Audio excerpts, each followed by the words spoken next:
Cinderella, the original story. A Fairy Tale by the Brothers Grimm.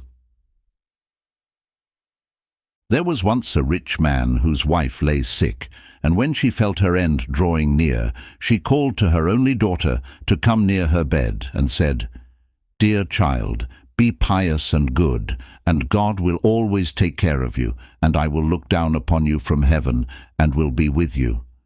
And then she closed her eyes and expired. The maiden went every day to her mother's grave and wept, and was always pious and good. When the winter came, the snow covered the grave with a white covering. And when the sun came in the early spring and melted it away, the man took to himself another wife.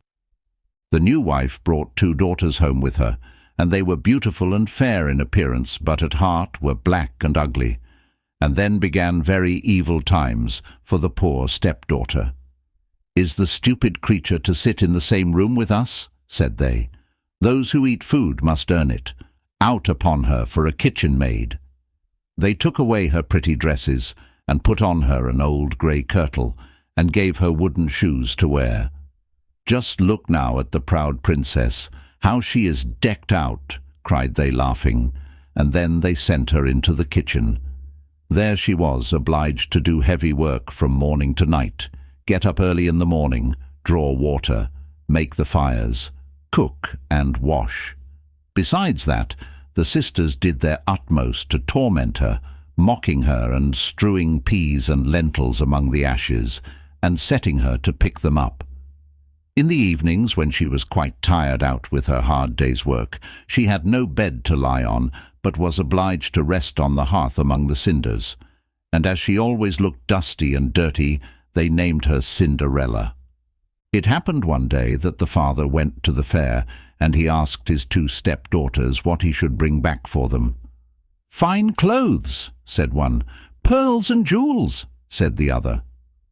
"But what will you have, Cinderella?" said he. "The first twig, father, that strikes against your hat on the way home. That is what I should like you to bring me." So he bought for the 2 stepdaughters fine clothes, pearls and jewels, and on his way back, as he rode through a green lane, a hazel twig struck against his hat, and he broke it off and carried it home with him. And when he reached home, he gave to the stepdaughters what they had wished for, and to Cinderella he gave the hazel twig. She thanked him, and went to her mother's grave, and planted this twig there, weeping so bitterly that the tears fell upon it, and watered it, and it flourished, and became a fine tree. Cinderella went to see it 3 times a day, and wept and prayed, and each time a white bird rose up from the tree, and if she uttered any wish, the bird brought her whatever she had wished for. Now it came to pass that the king ordained a festival that should last for 3 days, and to which all the beautiful young women of that country were bidden, so that the king's son might choose a bride from among them. When the 2 stepdaughters heard that they too were bidden to appear, they felt very pleased, and they called Cinderella and said, "Comb our hair, brush our shoes, and make our buckles fast. We are going to the wedding feast at the king's castle." Cinderella, when she heard this, could not help crying, for she too would have liked to go to the dance, and she begged her stepmother to allow her. "What, you Cinderella," said she, "in all your dust and dirt, you want to go to the festival? You that have no dress and no shoes, you want to dance?" But as she persisted in asking, at last the stepmother said, "I have strewed a dishful of lentils in the ashes, and if you can pick them all up again in 2 hours, you may go with us."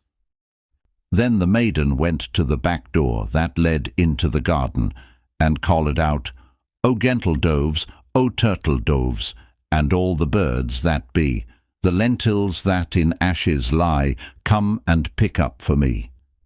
The good must be put in the dish, the bad you may eat if you wish."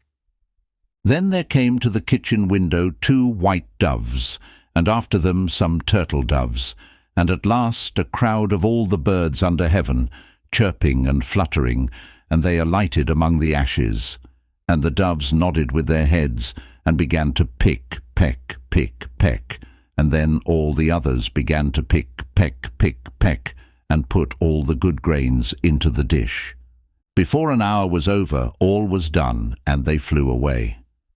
Then the maiden brought the dish to her stepmother, feeling joyful, and thinking that now she should go to the feast. But the stepmother said, "No, Cinderella, you have no proper clothes, and you do not know how to dance, and you would be laughed at." And when Cinderella cried for disappointment, she added, "If you can pick 2 dishes full of lentils out of the ashes, nice and clean, you shall go with us," thinking to herself, "for that is not possible." When she had strewed 2 dishes full of lentils among the ashes, the maiden went through the back door into the garden and cried, "O gentle doves, O turtle doves, and all the birds that be, the lentils that in ashes lie, come and pick up for me. The good must be put in the dish, the bad you may eat if you wish." So there came to the kitchen window 2 white doves, and then some turtle doves, and at last a crowd of all the other birds under heaven, chirping and fluttering, and they alighted among the ashes, and the doves nodded with their heads, and began to pick, peck, and then all the others began to pick, peck, and put all the good grains into the dish. And before half an hour was over, it was all done, and they flew away. Then the maiden took the dishes to the stepmother, feeling joyful, and thinking that now she should go with them to the feast. But she said, "All this is of no good to you. You cannot come with us, for you have no proper clothes, and cannot dance. You would put us to shame." Then she turned her back on poor Cinderella, and made haste to set out with her 2 proud daughters. And as there was no one left in the house, Cinderella went to her mother's grave under the hazel bush and cried, little tree, shake over me, that silver and gold may come down and cover me." Then the bird threw down a dress of gold and silver, and a pair of slippers embroidered with silk and silver. And in all haste she put on the dress and went to the festival. But her stepmother and sisters did not know her, and thought she must be a foreign princess. She looked so beautiful in her golden dress. Of Cinderella they never thought at all, and supposed that she was sitting at home, arid, picking the lentils out of the ashes. The king's son came to meet her, and took her by the hand, and danced with her, and he refused to stand up with anyone else, so that he might not be obliged to let go her hand. And when anyone came to claim it, he answered, "She is my partner." And when the evening came, she wanted to go home, but the prince said he would go with her to take care of her, for he wanted to see where the beautiful maiden lived. But she escaped him, and jumped up into the pigeon house. Then the prince waited until the father came, and told him the strange maiden had jumped into the pigeon house. The father thought to himself, "It cannot surely be Cinderella," and called for axes and hatchets, and had the pigeon house cut down, but there was no one in it. And when they entered the house, there sat Cinderella in her dirty clothes among the cinders, and a little oil lamp burnt dimly in the chimney, for Cinderella had been very quick, and had jumped out of the pigeon house again, and had run to the hazel bush. And there she had taken off her beautiful dress, and had laid it on the grave, and the bird had carried it away again. And then she had put on her little grey kirtle again, and had sat down in the kitchen among the cinders. The next day, when the festival began anew, and the parents and stepsisters had gone to it, Cinderella went to the hazel bush and cried, little tree, shake over me, that silver and gold may come down and cover me." Then the bird cast down a still more splendid dress than on the day before. And when she appeared in it among the guests, everyone was astonished at her beauty. The prince had been waiting until she came, and he took her hand and danced with her alone. And when anyone else came to invite her, he said, "She is my partner." And when the evening came, she wanted to go home, and the prince followed her, for he wanted to see to what house she belonged. but she broke away from him and ran into the garden at the back of the house. There stood a fine, large tree, bearing splendid pears. She leapt as lightly as a squirrel among the branches, and the prince did not know what had become of her. So he waited until the father came, and then he told him that the strange maiden had rushed from him, and that he thought she had gone up into the pear tree.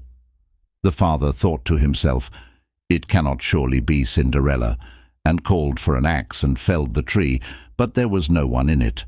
And when they went into the kitchen, there sat Cinderella among the cinders, as usual, for she had got down the other side of the tree, and had taken back her beautiful clothes to the bird on the hazel bush, and had put on her old grey kirtle again. On the third day, when the parents and the stepchildren had set off, Cinderella went again to her mother's grave, and said to the tree, little tree, shake over me, that silver and gold may come down and cover me." Then the bird cast down a dress, the like of which had never been seen for splendour and brilliancy, and slippers that were of gold. And when she appeared in this dress at the feast, nobody knew what to say for wonderment. The prince danced with her alone, and if anyone else asked her, he answered, "She is my partner." And when it was evening, Cinderella wanted to go home, and the prince was about to go with her, when she ran past him so quickly that he could not follow her. But he had laid a plan, and had caused all the steps to be spread with pitch, so that as she rushed down them the left shoe of the maiden remained sticking in it. The prince picked it up, and saw that it was of gold, and very small and slender. The next morning he went to the father and told him that none should be his bride, save the one whose foot the golden shoe should fit. Then the two sisters were very glad, because they had pretty feet. The eldest went to her room to try on the shoe, and her mother stood by. But she could not get her great toe into it, for the shoe was too small. Then her mother handed her a knife and said, "Cut the toe off, for when you are queen, you will never have to go on foot." So the girl cut her toe off, squeezed her foot into the shoe, concealed the pain, and went down to the prince. Then he took her with him on his horse as his bride, and rode off. They had to pass by the grave, and there sat the two pigeons on the hazel bush, and cried, there they go, there is blood on her shoe. The shoe is too small, not the right bride at all." Then the prince looked at her shoe, and saw the blood flowing. And he turned his horse round, and took the false bride home again, saying she was not the right one, and that the other sister must try on the shoe. So she went into her room to do so, and got her toes comfortably in, but her heel was too large. Then her mother handed her the knife, saying, "Cut a piece off your heel. When you are queen, you will never have to go on foot." So the girl cut a piece off her heel, and thrust her foot into the shoe, concealed the pain, and went down to the prince, who took his bride before him on his horse and rode off.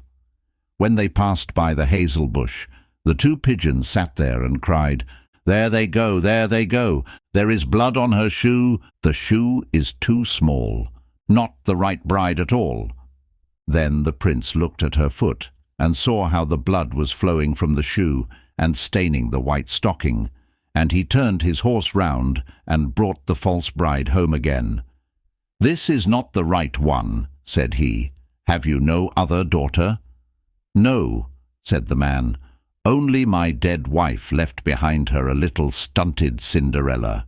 It is impossible that she can be the bride." But the king's son ordered her to be sent for, but the mother said, "Oh no, she is much too dirty. I could not let her be seen." But he would have her fetched, and so Cinderella had to appear. First she washed her face and hands quite clean, and went in and curtsied to the prince, who held out to her the golden shoe. Then she sat down on a stool, drew her foot out of the heavy wooden shoe, and slipped it into the golden one, which fitted it perfectly. And when she stood up, and the prince looked in her face, he knew again the beautiful maiden that had danced with him, and he cried, "This is the right bride." The stepmother and the two sisters were thunderstruck and grew pale with anger, but he put Cinderella before him on his horse and rode off. And as they passed the hazel bush, the two white pigeons cried, "There they go, there they go! No blood on her shoe. The shoe's not too small. The right bride is she after all." And when they had thus cried, they came flying after and perched on Cinderella's shoulders, one on the right, the other on the left, and so remained. And when her wedding with the prince was appointed to be held, the false sisters came, hoping to curry favour and to take part in the festivities. So as the bridal procession went to the church, the eldest walked on the right side and the younger on the left, and the pigeons picked out an eye of each of them. And as they returned, the elder was on the left side and the younger on the right, and the pigeons picked out the other eye of each of them. And so they were condemned to go blind for the rest of their days, because of their wickedness and falsehood.